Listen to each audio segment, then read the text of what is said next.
ташкилоти амонатию қарзи Имон Интернешнл иқдоми муфидро барои донишҷӯён пешниҳод намудааст. Иқдом стипендия аз Имон ном дошта донишҷӯёни фаъол ширкат варзида метавонанд. Донишҷӯёне ки дар семестри гузашта 75% баҳои таҳсилашон 5 ё 25% баҳояшон 4 мебошад, дар иқдоми мазкур ширкат варзиданашон мумкин. ҷанбасти иқдоми стипендия аз Имон дар толори бинои асосии ташкилот баргузор шуд. Суҳроб Валиев, донишҷӯи Донишгоҳи давлатии ҳуқуқ, бизнес ва сиёсати Тоҷикистон, яке аз иштирокчиёни ин иқдом мебошад. Ӯ зодаи шаҳри Ваҳдат буда барои иштирок дар озмуни стипендия аз Имон аз қайд гузашта соҳиби айди рақами 10 гардидааст.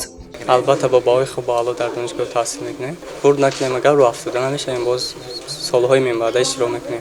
миннатдории шахсии худро ба сарраёсати Имон Интернешнл ва ташкилкунандагони чорабинии гирандаи стипендия аз Имон Интернешнл мерасонем, зеро ин барои донишҷӯён хело муфид аст. озмуни стипендия аз Имон Интернешнл 4 сол инҷониб идома дорад. роҳбарияти ташкилот нақша дорад ки солҳои минбаъда низ ташаббуси худро идома дода саҳми хешро барои пешбурди таҳсили донишҷӯён гузошта бошад. давоми 4 сол зиёда аз 3000 нафар дар иқдоми стипендия аз Имон ширкат намуданд. امروز فرصتی است که استیپندیا از طرف بانک ایمان اینترنشنال برگزار کرده است. همچنین من اشتراکچی این برنامه‌ای که از طرف استیپندیا ایمان اینترنشنال گذرانده است. همچنین می‌خواستم که یک بربردی این استیپندیا را سازوار گردم و ایدی رقم من که در این روز چاربین اشتراک کرده است همچنین 0011 میباشد.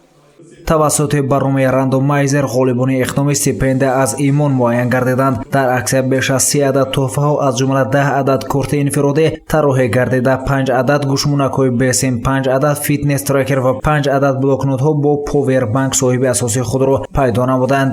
тӯҳфаи асосии ташкилоти амонатию қарзи Имон Интернешнл 10 адад стипендия бо маблағи 1000 сомонӣ низ бурд карда шуд. ғолибоне ки дар минтақаҳои дигари кишвар қарор доранд, аз марказҳои хизматрасонии ташкилот ки наздик ба маҳалли зисташон аст омада тӯҳфаҳои худро гирифта метавонанд.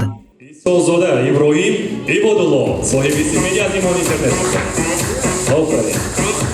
имрӯз беш аз 30 нафар донишҷӯёнро бо тӯҳфаҳои арзишнок қадрдонӣ намудем ва мо боварӣ дорем ки дастгирии чунин ҷавонони болаёқатманд барои рушди ташкилот ва кишварамон дар оянда натиҷаи хуб хоҳад дод.